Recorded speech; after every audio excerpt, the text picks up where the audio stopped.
Good morning, everybody. It is Thursday, January 18th, and I was a little chilly. I had to put a jacket on. Might be some dog barking. We got a delivery man walking around out front, and my dogs kind of go crazy when that happens. Oh, so today I'm going to talk to you about the cost of illegal immigration.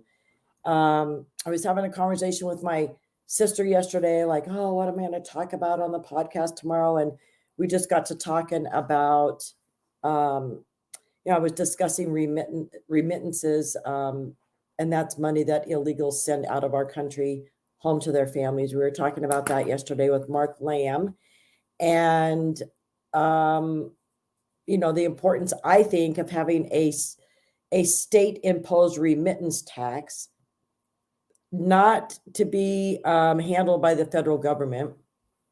I think that it needs to be a state remittance tax. That way, every state is affected differently by illegal immigration, depending on how many illegals live in their states and the amount of resources that they take up, the amount of children that they have going to the school. So if the federal government was in charge of remittance tax, then the states would probably never see the money. So that's why I'm adamant about it staying on a state level. But did you know that I think illegal immigration is going to cost, they're anticipating it being about $451 billion is what it's going to cost taxpayers to take care of all these illegals that they're allowing to invade into our country. Now, in March of 2019, President Trump at the time asked for $8.6 billion to finish the wall. And Congress had a freaking meltdown. Well, the Democrats did.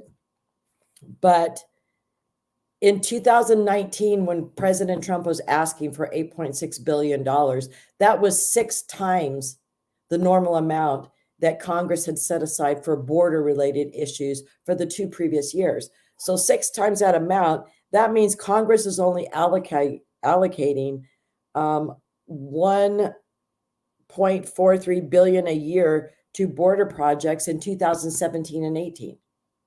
That was it. And I just find it ironic that nobody has a problem with $451 billion being spent to handle this invasion. It's insane. And, when you think about it, a lot of this money is being spent state. So you've got, New York, and they're talking about the millions that they're going to be having to be spending, and Chicago and whatnot. But as far as federal taxpayer money, how much of the money that the Biden administration is allocating towards these expenditures has been approved by Congress? I would venture to say probably close to none of it. It's just being forced out the door because of the magnitude of people coming across the border and how fast they're coming across the border. So they don't have any choice but to just start spending the money to take care of placing these people, feeding these people, getting them the medical help that they need. And remittances. Okay, so this topic is just like, it irks me to no end.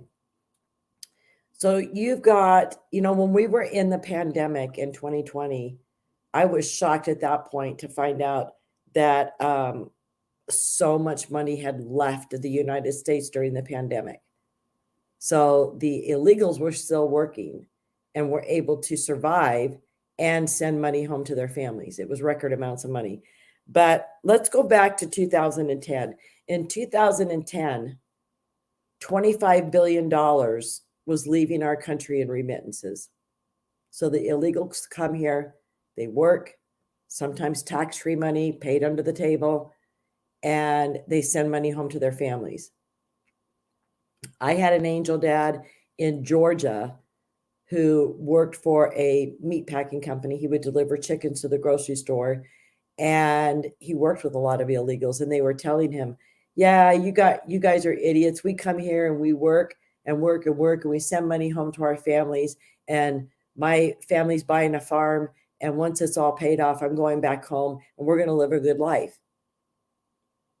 This is what they're coming here for.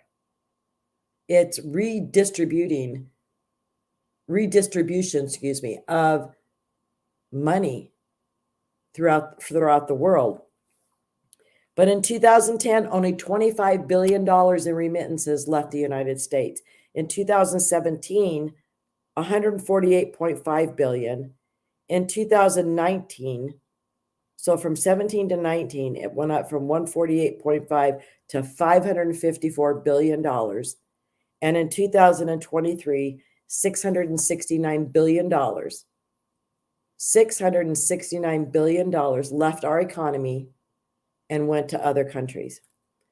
And believe it or not, the biggest recipient of remittances, the country that receives the most money from their people living here, illegally or legally, but mostly illegals, is India. India received $123 billion in 2023 in remittances from people here in the United States. South Asia saw a 7.2% increase in remittances in 2023. So what this means is, if there's a 7.2% increase, this means that was that much more people coming from South Asia into the United States in 2023. And it can have something to do with probably larger wages and stuff, but it really has to do with the amount of people who are coming into our country. So in 2023, India got 123 billion. Mexico received 67 billion. China received 50 billion. The Philippines received 40 billion. Egypt received 24 billion. And it goes down from there into the South American countries. And now we've got the Senegal people who are just coming over in droves in southern Arizona. So now we're going to have a lot of African countries that are going to start showing up on these statistics that money is going there. They are projecting a 3.1% increase in 2024 in remittances. This is money, wages leaving our country, leaving our economy. So that would take the 669 billion up to 689 billion will be projected for 2024. So, and remittances have surpassed the sum of foreign direct investment and effective assistance, and official assistance, which means federal foreign aid, in recent years going out, and it presents the opportunities for private capital mobilization. So not only are these countries getting foreign aid, they're also getting now remittances, which is surpassing the amount of foreign aid that the majority of these countries are receiving from the United States. So, why are we still continuing to send them foreign aid when we're allowing their people to come live here and take money out of our economy and send it back to them? I think that's more than enough help. And I think we should just cut off all foreign aid and tax the remittances that are leaving our country. And as I was saying yesterday with Mark Lamb, in Mexico, when Mexicans send money home to their families in the form of Western Union or through the central bank or whatnot, it is taxed by the Mexican government, probably the cartel, but it is taxed by the Mexican government. And so that money doesn't just enter there tax-free, as it's probably left here tax-free. And I was reading a lot of articles last night where the ACLU and Cato Institute, they're all having all these articles and complaining about the fact that it's costing these people money to send money home to their families. You can't have it both ways and expect, to come here illegally, get everything given to you for free, end up finding a job, and then work probably tax-free under the table, and then send money home to your family, and everything is free to you. This is the mindset of these people, and this is where they think America owes anybody who just walks across our border. We owe them anything and everything that they demand and desire. It's the wrong mindset for these people to have. I'm going to share a screen with you that it is let me see.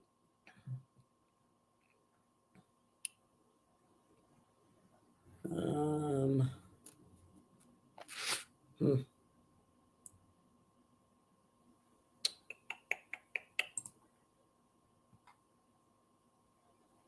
me see if this is the right one. So I came across this article last night, and it's from the United Nations, and it is from the Department of Economic and Social Affairs. And I find it pretty interesting. Remittances matter. 8 facts that you don't know about the money migrants send back home. About 1 in 9 people globally are supported by funds sent home by migrant workers. What migrants send back home represents only 15% of what they earn. That seems pretty low on their end because of the amount that's leaving. Remittances remain expensive to send. This is what I'm talking about. They talk about the fees amount to 7% of the total amount sent. Well, wait till they start having some states implement, besides Oklahoma, to start implementing a remittance tax. Then they're going to find out how expensive it really is to send money home. Maybe it'll make it less inviting for them to come here. The money received is key in helping millions out of poverty. So it's not about the money being sent home. It's about the impact on people's lives. The president of the International Fund for Agricultural Development says the small amounts of $200 and $300 that each migrant sends home makes up about 60% of the family's household income. And that makes an enormous difference in their lives in the communities in which they live.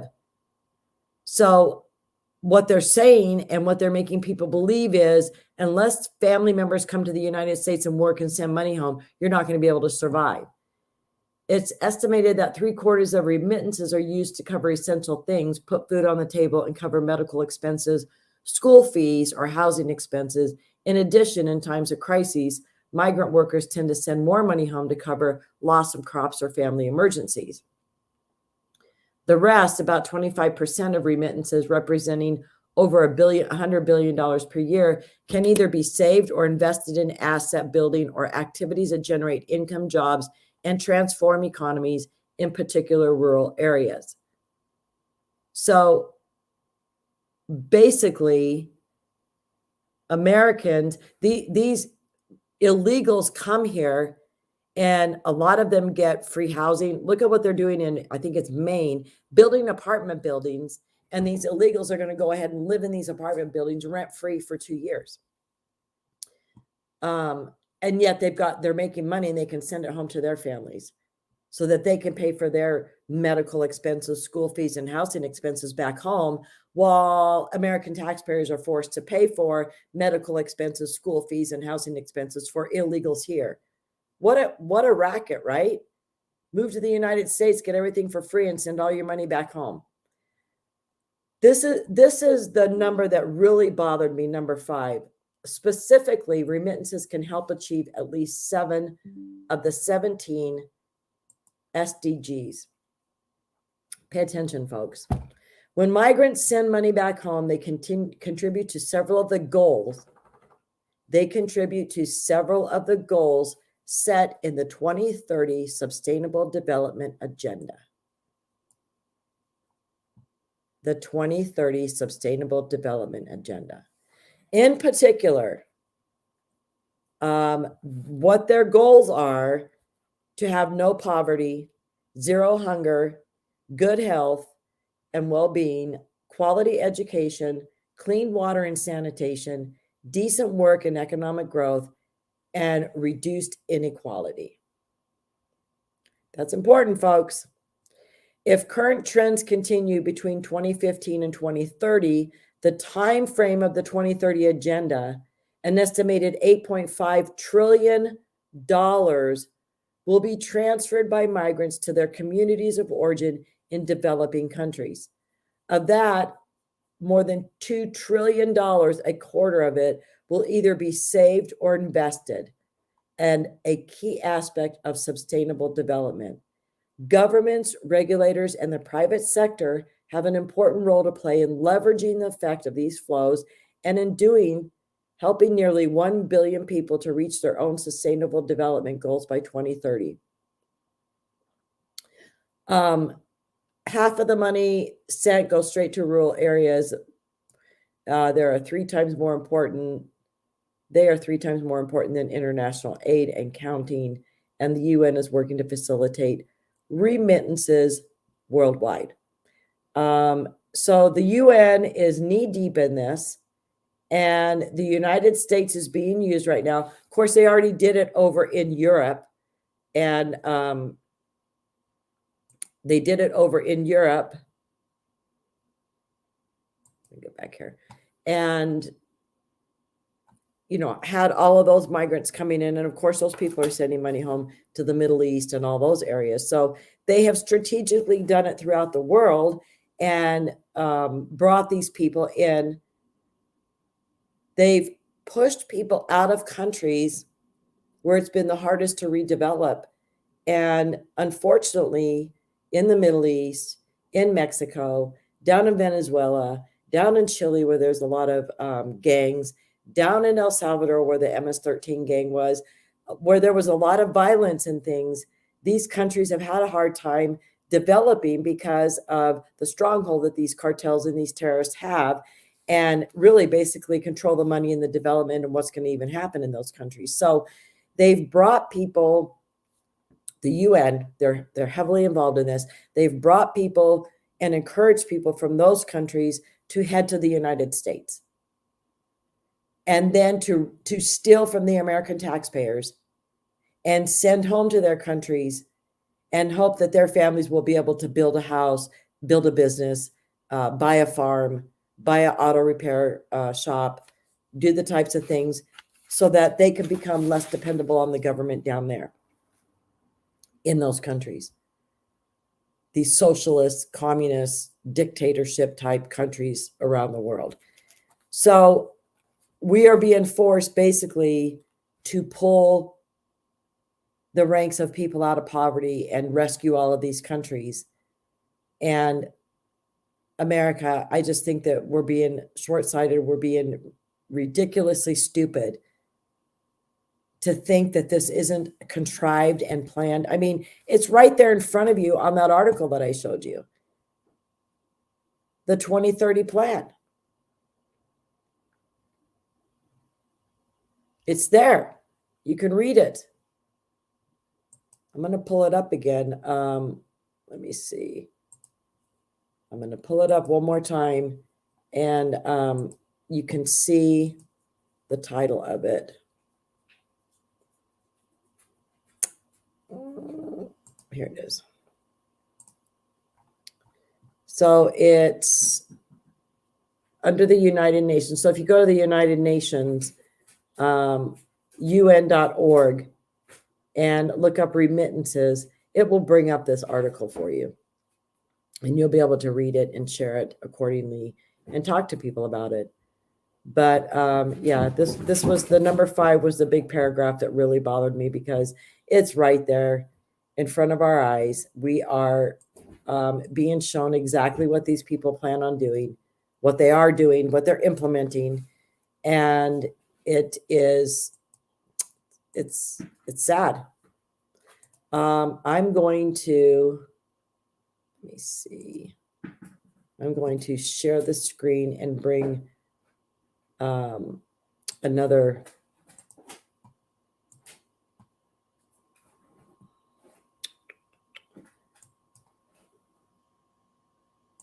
This was interesting, I thought. Migrant crisis explodes under Biden.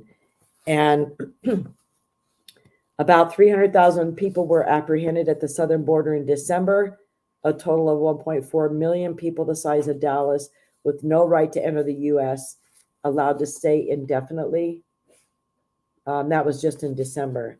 Border Patrol encounters from 2021 to 2023 from the northern border is right here is 13,175. That's a high number from the northern border. The Border Patrol encounters from the northern border from 17 to 19 was 11,751.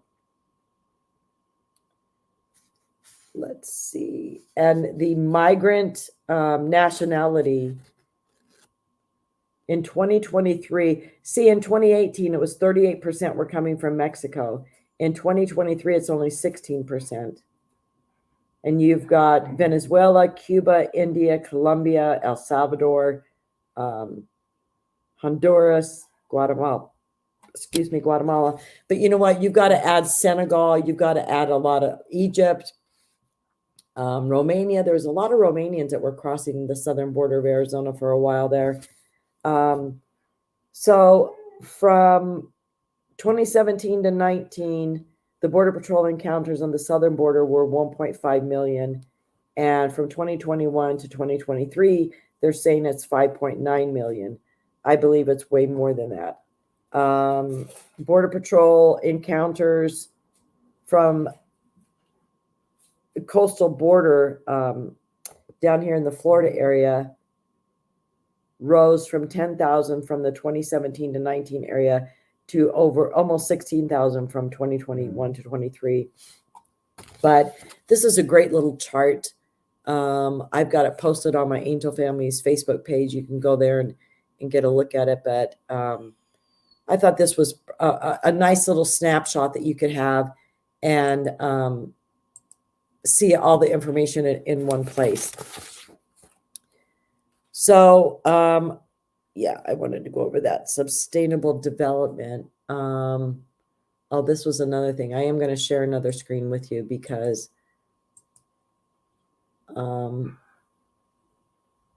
this is the new Homeland Majority. The Homeland Majority releases Phase 4 interim report examining skyrocketing dollar cost of Biden-Mayorkas border crisis. So this was in November, and the House Committee on Homeland Security Majority, led by Chairman Mark Green, released the interim report on the fourth phase of the committee's comprehensive oversight investigation. And they are finding staggering financial costs of the border crisis on American taxpayers. I'm going to go into this interim report. So it's a very detailed, let me see. Another key component study by the Federation for American Reform, it found that the net burden on the U.S. economy as of 2022 totaled more than 150 billion. They're way off. In particular, researchers found that illegal immigration imposes around 182 billion in federal, state, and local costs, while illegal aliens pay approximately 31 billion in total tax contributions. The federal government is responsible for more than $66 billion in expenditures, an increase of 45% from 2017, while the states foot the bill for more than 115 billion in additional spending on illegal aliens. And that's a 30% increase from 2017. So, yeah, the net cost of illegal immigration is greater than the annual gross domestic product of 15 different states. So the illegal immigration costs every American taxpayer a net average of $956 or $1,156 before the taxes paid by illegal aliens are factored in. So it's costing us each $1,000 a year, but those figures are a little low when you go back to what they're talking about.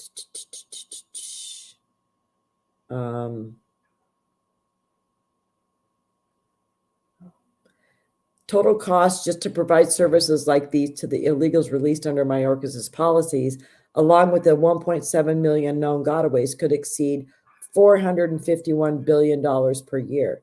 So I think the Federation's estimations are pretty low.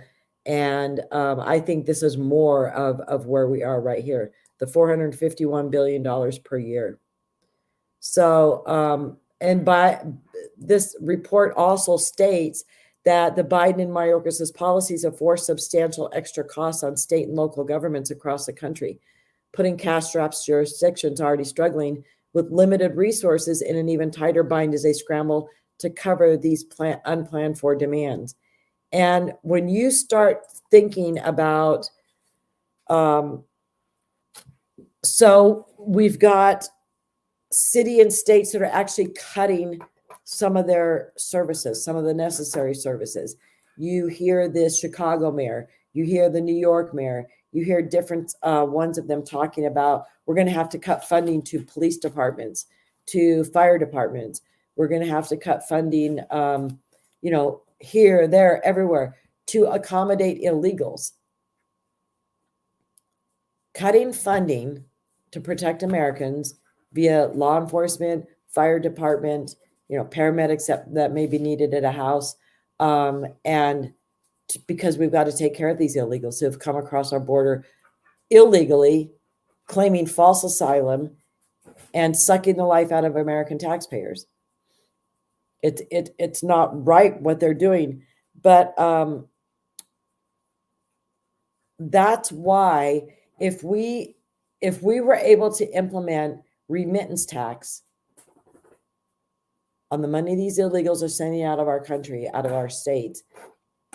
So let's say Arizona, I'm just using fictitious figures at this point, but let's say that, $100 million goes out of Arizona in a fiscal year, and you get a 2% tax on that.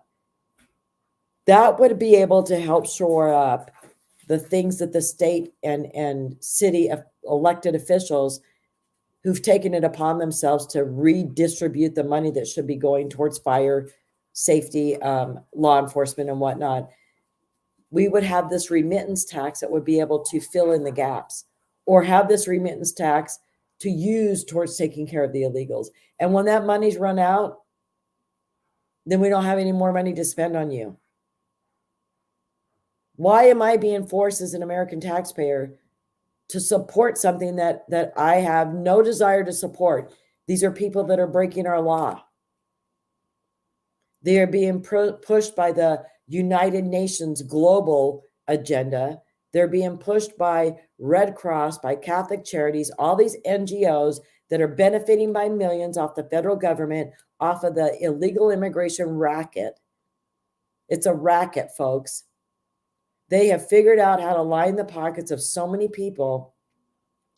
And you've got all these small little non-governmental organizations who are rushing down to the border and renting vacant buildings and bringing these migrants in and, arranging for them to get a bus ticket or to be put on a bus and then taken to a bigger processing center.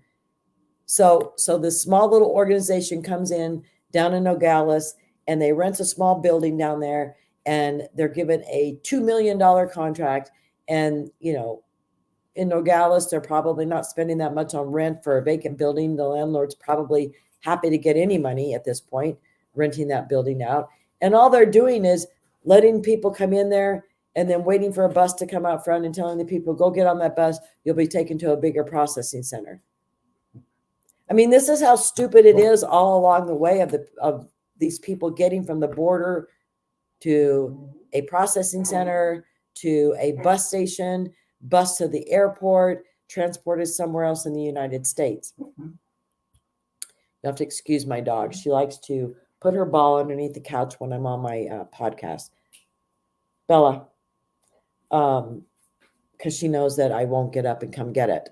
She wants me to, but I'm busy. So there's no oversight. There's no accountability. I was just watching another video. I think it was James O'Keefe from Project Veritas. and he was down there in Nogales and following these buses that were going up to Tucson and asking these people, Alitas, I believe was the name of the organization down there in Nogales and up in Tucson. But none of those people will talk to him.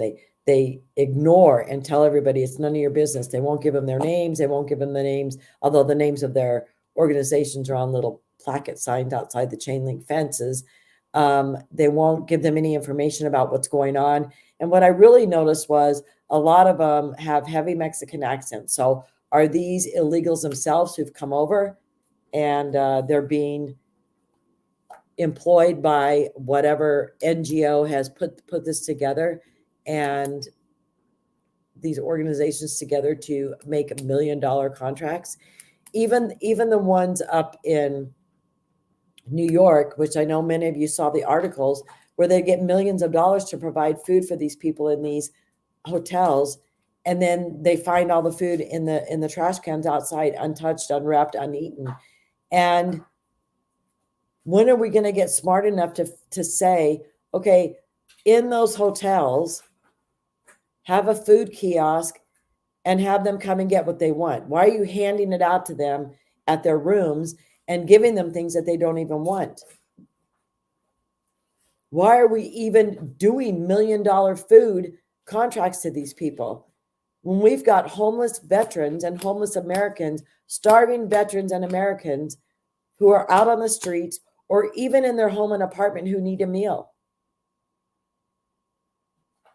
Because it makes the Democrats feel better that they hand this stuff out to these illegal criminals, and it makes them feel better about themselves because we're offering them amnesty, and we should be kind to these people. They're fleeing violence in their countries.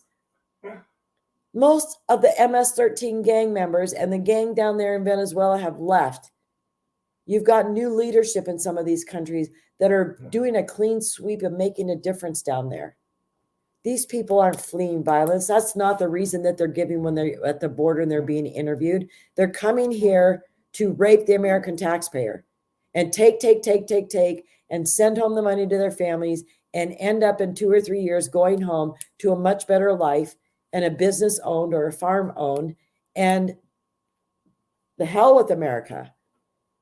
They aren't coming here with any allegiance to this country. They're coming here to take advantage of us. And that's my computer's acting up. That's a sad reality of illegal immigration. And if when you stop and think about it, the remittances are going to build the infrastructure and the economy in all these other countries, while the infrastructure here in our country is sorely lacking the upkeep that it needs. Our school children are suffering. You're seeing back in New York where when it was getting so cold, they were telling kids they had to stay home and do homeschooling or do online schooling because they needed the auditorium in the school to bring these illegals in from the cold and give them a place to stay overnight. Do they go out on the streets and find all the homeless veterans and make sure that they're warm and safe at night? Or the homeless American family? And then you got some of these ridiculous governors in these states that are actually asking their citizens to open their doors and allow these illegals to come in and live with them because they're running out of space. Well, at any sporting event you go to, or a movie theater, or any place that you go that has a capacity to it, the doors or the gates are shut and the amount of people let in are stopped. I think we're at that point here in the United States. We got to shut the gates. We got to shut the doors at the southern border. We're at capacity. We're over full. We don't have any more room. And until we do, you're just going to have to wait in Mexico or go back home. How hard would that be for the Biden administration to do that? Not very hard, but that isn't what they want to do. Because once they get here, and the majority of states here in the United States are giving these illegals driver's licenses or state IDs. And at that time, they are automatically registered to vote. and they are allowed to vote in a federal election. I talked about this yesterday. We had a judge that the election integrity people here in Arizona brought it back up to the judge, because in the state of Arizona, you have to prove you're an American citizen in order to vote in statewide elections. But you don't have to prove you're an American citizen and prove your immigration status to vote in a federal election. So we could have all these gang members from Venezuela and Chile and the cartel coming up, gang members from Mexico, and coming into the United States and voting in our federal election and choosing who they want to be the next president of the United States. Well, guess what, folks? It's going to be the Democrats, because they're idiots. They leave a border open. They provide anything and everything for free. Look at Gavin Newsom over in California, providing medical insurance for illegals for free. They don't provide medical insurance for California residents for free, folks. And now he even announced a week or so ago that they are providing free sex change operations for illegals. So I guess all of the illegals wanting sex change operations are going to be heading to California. It's so mind-boggling to think that so many Americans are just walking around with their head in the sand, not understanding the racket and the game and the agenda that's happening. They are set to bankrupt America, to bring us to our knees. It's the only way that they can get us to go along with the agenda, is to overwhelm us with an invasion, not have the money that these people make be reinvested into our economy, having it sent to other countries. And then, what is this world going to look like in 20 years? Like, are all these other countries going to be built up and the people are going to go home, and, the money they've sent home has created a good life for them? What's America going to look like in 20 years? That's why it's so, so important of who we decide that we're voting in November of this year, the leadership that we need to bring. I've got to take a quick break. It's about a 2.5-minute break, and I will be right back, folks. Thank you.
Sorry about that. I felt a coughing spell coming on and I didn't want to do it on screen. So, I hope I'm not coming down with this crud that everybody has. So a couple of other points that I just wanted to make on this remittance and this agenda and all these things that are going on. These are the type of things that keep me awake at night. I start reading these articles and find something like that United Nations remittances, 8 facts that you need to know, those sort of articles, and you really start connecting the dots and what's happening. And it's scary and it's frightening. And, the remittances leaving our country are building the infrastructure and economy in all of these foreign countries. And in essence, as taxpayers, we are building the world up and funding this against our will. We're blindly being led into believing that we have a federal government that cares about us, that protects us, that understands us, when in essence, they are leading us down a path of self-destruction. What's going to be happening to all the small businesses? We saw what happened during COVID when there was shutdowns and whatnot, but the magnitude of people who are coming here to work and the magnitude of the money leaving our economy, what is going to really start happening to the small businesses, the small business owners? That's what I was really thinking about a lot last night. And even these big corporations, you have the DEI, the equity and inequality and all that stuff that all of these corporations have to use, and they have to hire a certain amount of people. What is going to be the stipulations for the amount of illegals that they have to hire? And then those wages that they pay these people, it's going to be a high number. All these people are getting work permits. They're not going to be able to live off the government forever. And so they're going to start getting jobs. But yeah, there's probably going to be stipulations as to how many small business owners, corporations have to hire. And they pay these wages. And then none of that money is reinvested into the products that these corporations or these small businesses sell. So it's really a bad situation. And I don't see any end in sight. I get really frustrated when I hear the Democrats, particularly Kamala, talk about our democracy and how the Republicans just want to destroy our democracy. A democracy is when the majority is in charge. And that's what the Democrats want you to believe is happening. And that's what they are trying to create. They know that they're losing a lot of the Black community. So they're bringing in all of these illegals to create a bigger mass of a Democratic Party. They will continually vote those type of people into office. We are as Mark Lamb said yesterday, a constitutional republic. We elect representation to go to DC and represent we the people. We expect accountability. We expect these people to listen to us and go there and vote accordingly. This government bureaucracy has gotten so big, and you factor in all the lobbyists and the amount of money that people pay these lobbyists to go in and talk and browbeat these representatives into voting the way that they're trying to get them to vote, with bribes, with incentives. We don't really know what's going on behind the scenes. But I do know that in my gut, I feel like it's not the people's will that's being listened to. And that's not what's being portrayed. Oh, my dog just knocked over a big lighting thing. She's just always up to trouble. That's what border collies do, folks. Lost my complete train of thought. Funny how dogs can do that. Luckily, it didn't land on her. But you've got these lobbyists, and I just don't feel like the will of the people's voices are being listened to in DC. I can't believe the people that have been voted in to represent states and areas of states, and on a statewide level, your legislative districts, your counties. It's hard to believe that people actually believe these are the people who are going to go in there and do what's good for our country, for our state, for our city. It's activist type mindset that these people are voting into office. And those are the most dangerous type of people because they have a one issue activist agenda and they are going to beat it into the ground. I've watched it with a lot of the state representatives who have been voted into office here in Arizona in the 2022 election, watched how they were operating. And they definitely went into office with one issue. And it wasn't something that was going to be uplifting or productive for their communities. It was something that a very, very, very small, minute percentage of their community even cared about. So this should be the year that you promise yourself you're going to really research the people who are running for office. You are voting for them to represent you. That needs to mean something to you. If you don't feel a person has the integrity and, is a proven hard worker and that they're going to go and do the job that is required of them to set things right again. The U.S. representatives and the senators going to D.C., those are the most important people that we need to be voting and looking into of who we're sending there. It's time for a major cleanup. And we've got great people here in Arizona who are running. But there's always going to be the big money, the lobbyists, the people who are pushing the candidate forward who they think is going to carry their agenda forward and do their bidding.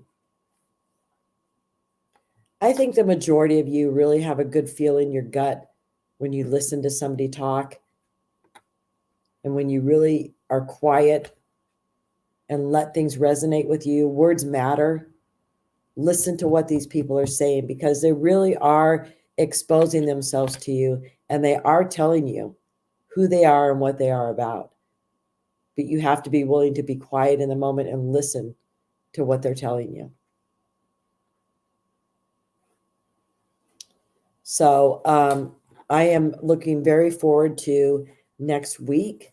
I've got on Tuesday, we've got Andy Biggs is going to be joining us, which I'm super excited about that. I really want to get some updates with this Mayorkas impeachment hearings. I did read an article yesterday that Breitbart had put out that Mayorkas refused to go in yesterday to the impeachment hearings because there was going to be, and there was, 2 angel moms that were testifying.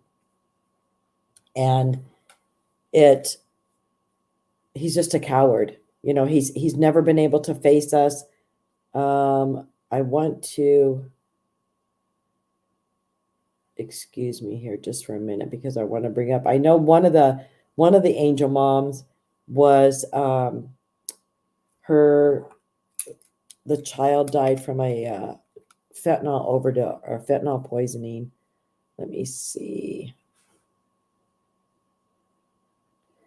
So angel mom Tammy Nobles, yeah, her 20-year-old daughter was murdered and then raped in 2022, allegedly by an illegal alien MS-13 gang member who was released into the United States as an unaccompanied alien child.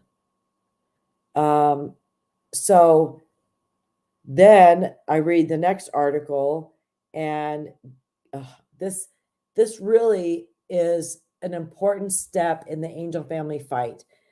So her family, Kayla Hamilton's family, is suing Joe Biden for freeing that accused illegal alien MS-13 killer into the United States. And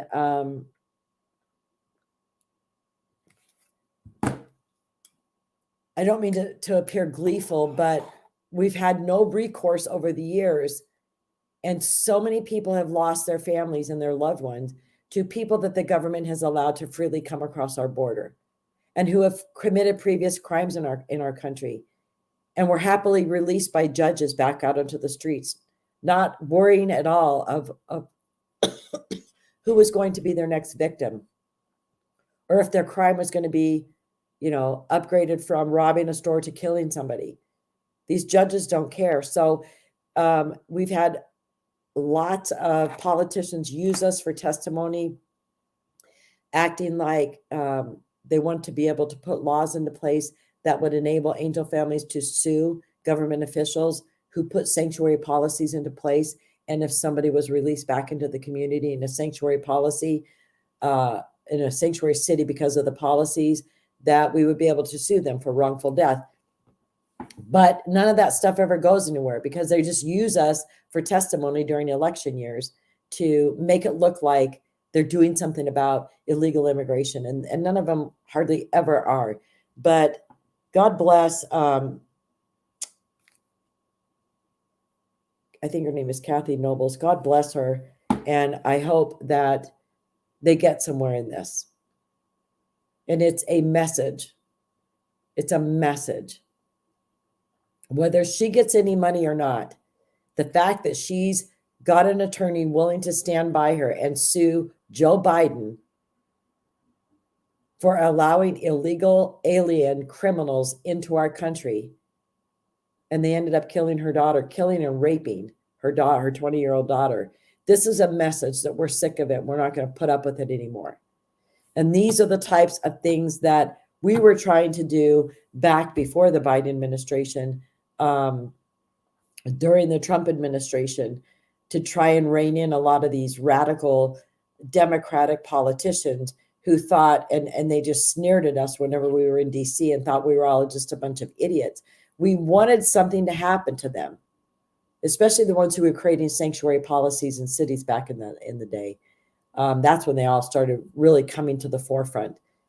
And they already acted that way and operated that way, but it kind of was coming more to light of what was a sanctuary city. So I'm hoping that this gains a lot of media attention and a lot of talk and conversation, and more of this needs to happen, I believe, in order to wake up this administration.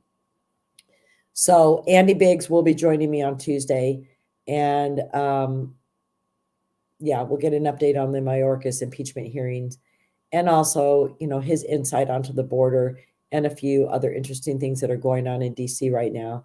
And then Thursday, I'm having Jerome Davidson, and he is running for U.S. Congress. He would be my representative, and I'm happy to have him on my show. And he's just an incredible man. I love talking to him. And so I'm excited to share him with you and allow you to get to know him a little better.